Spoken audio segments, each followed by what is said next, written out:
दोस्तों, समय था चौथी शताब्दी ईसा पूर्व का। पश्चिम की दिशा से एक अंधेरी आंधी उठी थी।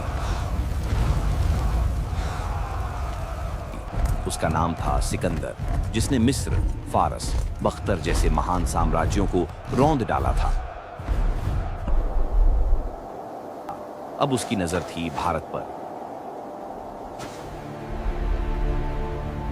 We cannot ignore these signs.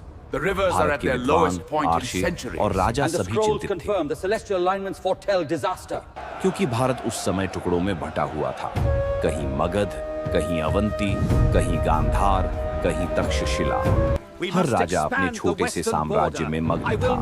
कोई नहीं सोच रहा था कि तूफान दरवाजे तक पहुंच चुका है। तक्षशिला के प्रांगण में एक व्यक्ति इतिहास लिखने की तैयारी कर रहा था।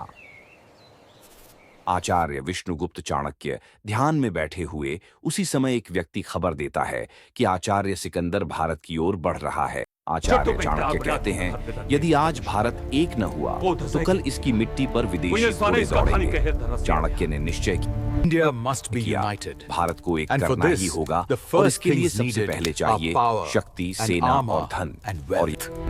और यह सब था। मगध के सम्राट धनानंद के पास भारत के विद्वान, आर्षी और राजा सभी राज्यसभा में विचार विमर्श करते हैं। अगर भारत ने एकजुट होकर सामना नहीं किया तो ये भूमि भी किसी विदेशी के अधीन हो जाएगी। इसी संकट के समय तक्षशिला विश्वविद्यालय में एक ब्राह्मण अध्यापक था, आचार्य चाणक्य। उन्होंने दूर दूर तक खबरें सुनी थी कि सिकंदर की सेना सिंधु नदी पार कर भारत की धरती की ओर बढ़ रही है। चाणक्य ने महसूस किया कि अब सिर्फ एक ही उपाय है, भारत को एक करना होगा। जब तक भारत छोटे छोटे जनपदों में बड़ा रहेगा, तब तक विदेशी आक्रमणों से रक्षा असंभव है। भारत में उस समय सबसे शक्तिशाली साम्राज्य का राजा था धनानंद। उसके पास अपार सेना थी, सोने के भंडार थे और एक विशाल साम्राज्य मगध। चाणक्य ने सोचा, अगर धनानंद को साथ लिया जाए तो पूरा भारत एक ध्वज तले एक हो सकता है और सिकंदर का मुकाबला किया जा सकता है। यही सोचकर वे मगध की राजधानी पाटलिपुत्र की ओर चल पड़े। आगे देखना दोस्तों, कहानी और रोचक होने वाली है।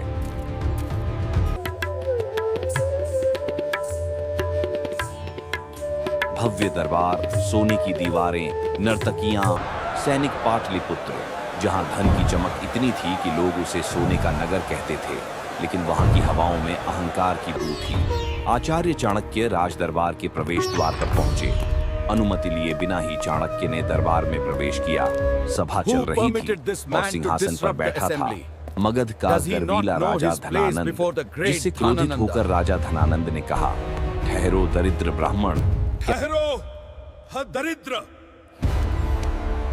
ब्राह्मण। क्या तुम्हें पता नहीं कि तेरे इस दुस्साहस के लिए तुझे मैं मृत्यु दंड दे सकता हूँ? धनानंद कहता है, परंतु ये तो बता कौन है तू? चाणक्य कहते हैं, क्षमा करना, महाराज में तक्षशिला का आचार्य चाणक्य हूँ और मैं आपसे महत्वपूर्ण विषय पर चर्चा करना चाहता हूँ। धनानंद कहता है, तो बताओ ब्राह्मण, ऐसा कौन सा महत्वपूर्ण विषय है जिस पर चर्चा करना चाहते हो? चाणक्य कहते हैं, हे राजन, पश्चिम से सिकंदर नाम का विदेशी सेनापति भारत की ओर बढ़ रहा है। वह हमारी सभ्यता, हमारी भूमि, हमारे धर्म को रौंदना चाहता है। अगर हम सब भारतीय एकजुट न हुए तो यह भूमि परतंत्र हो जाएगी। आप इस अभियान का नेतृत्व करें, मैं आपकी नीति और योजना में सहायक बनूंगा। चाणक्य को देखकर गुस्से में राजा धनानंद ने पहले तो मुस्कुराया। ठहाका मारते हुए घमंडी धनानंद ने आगे बढ़कर चाणक्य को धक्का दिया। धनानंद हंसते हुए राजा धनानंद गुस्से में खड़ा हुआ और चाणक्य से कहता है कि तू मुझे राजनीति सिखाने आया है। मैं मगध का सम्राट हूँ, मुझे किसी के सलाह की आवश्यकता नहीं। मूर्ख ब्राह्मण, तू मुझे राज्य चलाना सिखाएगा? धनानंद खद्दा हुआ। चाणक्य जमीन पर पड़े हुए हैं, उनकी छोटी खुली हुई है। चाणक्य से कहता है, तेरे जैसे लोग तो मेरे दरबार के रसोई में भी जगह नहीं पा सकते। सैनिक हंसते हैं, सभा में ठहाका गूंजता है। घमंडी धनानंद चाणक्य से कहता है, तू कहता है मैं भारत को एक कर दूं, पहले तू अपने First, बाल संभाल ले। Fix your hair, ब्राह्मण Brahmin. दरबार में हंसी की आंखें क्रोध से जल उठती है। चाणक्य जमीन से उठकर अपनी खुली चोटी को पकड़कर घमंडी राजा धनानंद की ओर देखते हैं और उनकी आंखें क्रोध से लाल हो जाती हैं। फिर शांत हो, राजन, आज तुमने एक ब्राह्मण का नहीं बल्कि इस भूमि की एकता और अखंड भारत के स्वप्न का अपमान किया है। चाणक्य की आंखें क्रोध से लाल, बालों की लंबी छोटी हाथ में पकड़े हुए घमंडी धनानंद को देखकर कहता है कि मैं विष्णुगुप्त चाणक्य प्रतिज्ञा करता हूं, जब तक तेरे नंद वंश मैं प्रतिज्ञा करता हूं, जब तक तेरे नंद वंश का अंत न कर दूं और भारत को एक न कर दूं, तब तक ये चोटी नहीं बांधूंगा। वीडियो में आगे बढ़ने से पहले आपको हमारी वीडियो अच्छी लगी हो तो कमेंट में जरूर बताएं और हमारी मेहनत का फल देना ना भूलें। लाइक, शेयर और सब्सक्राइब जरूर कर लें जिससे आपको हमारी अगली वीडियो की नोटिफिकेशन मिल सके।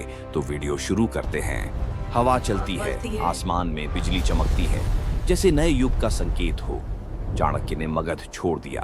वो तक्षशिला लौटे और वहां से एक मिशन शुरू किया, अखंड भारत तक्षशिला की काली रात। चाणक्य एक दीपक के सामने बैठा। जब तक नंद वंश का नाश नहीं होगा तब तक मैं विश्राम नहीं करूंगा।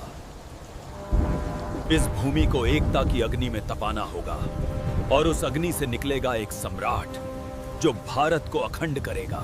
आज राज्य घूमकर योग्य युवाओं की खोज की और तब उनकी नजर पड़ी एक तेजस्वी युवक पर।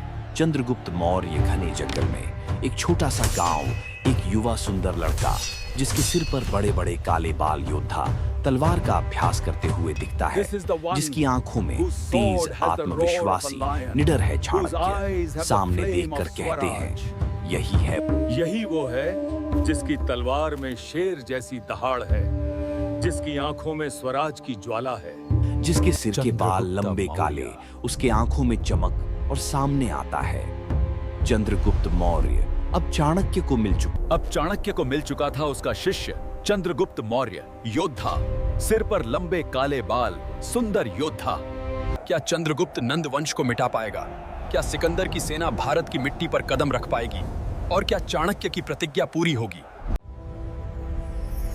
कौन होगा वो युवक जो भारत को अखंड करेगा?